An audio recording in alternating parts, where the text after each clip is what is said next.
Welcome to Beats of Wisdom. Sometimes the best lessons, the deepest insights, they don't always come from, say, a dense academic paper or the latest business bestseller. They often pop up in the most unexpected places, like an unusual story, but one that's, well, incredibly powerful. And today, we're unpacking the story, how Okon became a famous shoe repairer, and genuinely pull out the wisdom that's sort of woven into it. It's definitely not your typical success story. And what really struck me is how it just completely flips our usual ideas about, what it takes to achieve greatness. It really is a compelling counter-narrative, isn't it? The big theme we're going to explore, I think, is this idea that greatness grows in the shadows of failure. It's really going to challenge those conventional ideas we have about success, about perfection. It shows how often the most meaningful achievements come from paths that are, well, a lot messier, much more resilient than we may imagined. Absolutely.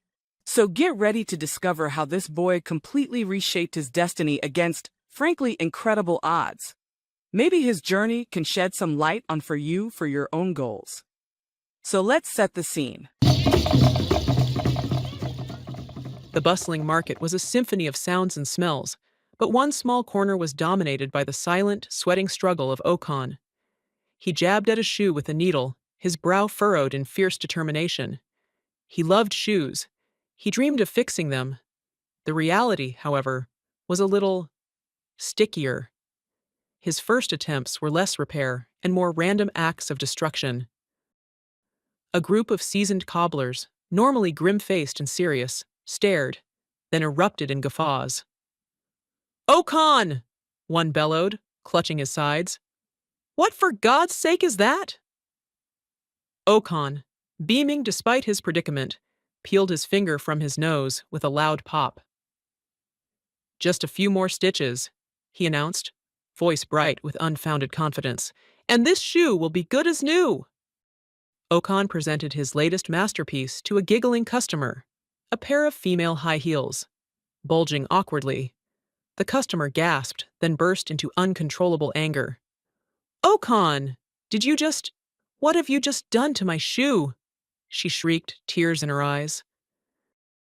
The sun dipped below the horizon, painting the sky in weary oranges and purples. Okon shuffled home, the echoes of laughter still ringing in his ears.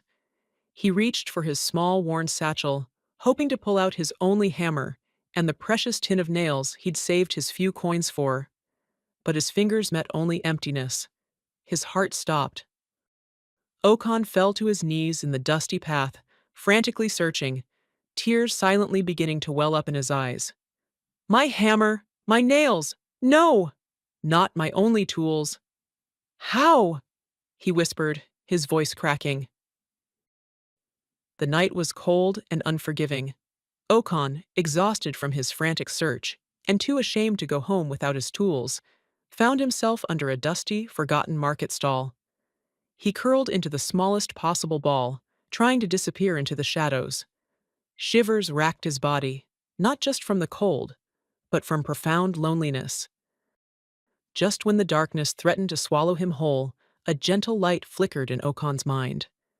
It was the memory of his wise grandmother, her kind eyes crinkling at the corners, her hand gently touching his head. He could almost hear her voice, soft yet firm. "A good shoe always has a second chance, Okon." Her voice echoed in his memory, warm and comforting. "Just like you." A subtle shift happened within Okon. The despair that had gripped him began to loosen its hold. He slowly uncurled, a spark igniting in his eyes. He clenched his fists, a new resolve hardening his jaw. "A second chance," he whispered, his voice gaining strength. "Yes, she always said that. Never give up." He wouldn't, not now. From that day, Okon changed. He stopped trying to be the cobbler everyone expected him to be. Instead, he became a quiet observer.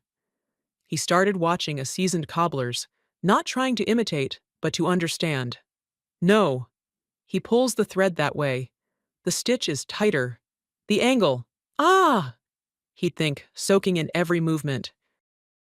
Hidden away, Often under the moonlight, Okon toiled. He practiced on mangled, thrown-away shoes. He still made mistakes, plenty of them. "Why won't you cooperate, you stubborn old boot?" he'd grumble, yelping as a needle pricked his finger. The village chief, known for his booming laugh and even louder dancing, stood before the community, his face contorted in despair.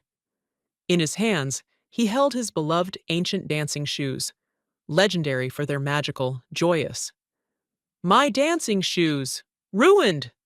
the chief lamented, his voice thick with sorrow. The village's most skilled cobblers, summoned to examine the damage, shook their heads grimly. None of them could repair the chief's dancing shoe. "Chief," one sighed, "these are beyond mending."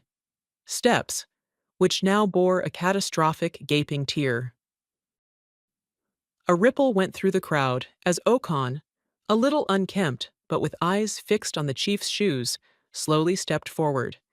He pushed through the onlookers, who immediately started to whisper and snicker, remembering his past blunders. I can try, Chief. Please." Okon's voice, though a little shaky, was clear in the hushed square. Laughter erupted. The chief, against all advice, agreed. Okon carefully took the legendary shoes. The crowd watched, some still skeptical, others leaning in, intrigued. Okon worked with a fierce, quiet focus. He didn't use the grand tools of the other cobblers, but his own crude hammer and repurposed needles. His methods were unique, measuring with his thumb, applying a strange, precise knot, stitching with an intuitive grace no one had seen before. Finally, Okon presented the shoes. With trembling hands, the chief slipped them on. He took a tentative step, then another. A wide, incredulous smile broke across his face. He lifted his feet, and a joyous laugh erupted from deep within him. He began to dance, slow at first, then with increasing abandon, twirling and stomping, his movements light and powerful. The shoes felt as magical as ever. Years passed, and Okon's little stall in the market became the most famous shoe repair shop in the region. People traveled from far and wide to witness Okon's magic touch.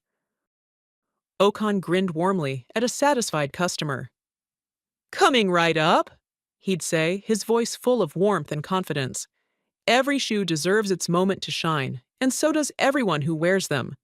He had endured ridicule, theft, and homelessness, found courage in despair, persevered through every mistake, and built his fame on faith. That's the end of the story. Okay, what have we learned from the story? Okon's story, it really drives home such a powerful message. The path to greatness, it isn't paved with perfection. It's often paved with, well, imperfections, setbacks, and just a stubborn refusal to give up. It offers, I think, a compelling alternative to that constant pursuit of flawlessness we see everywhere. It highlights instead the huge value in learning through trial and error, and the profound growth that comes from actually embracing every challenging step of the journey, rather than trying to pretend it didn't happen. So as you, our listener, reflect on Okon's incredible transformation, maybe ask yourself, what does his journey reveal about your own definition of perfection versus persistence when you're chasing your goals? Yeah, that's a good question. And perhaps, just perhaps, how might you start to embrace your own shadows of failure? Not as roadblocks, but as maybe unique stepping stones towards your next big breakthrough. Something to ponder as you navigate your own winding path to greatness. If you enjoyed this tale, like, share, and subscribe for more stories with life lessons. Get ready for new stories every week. And what is your favorite part in the story? Drop your comments below.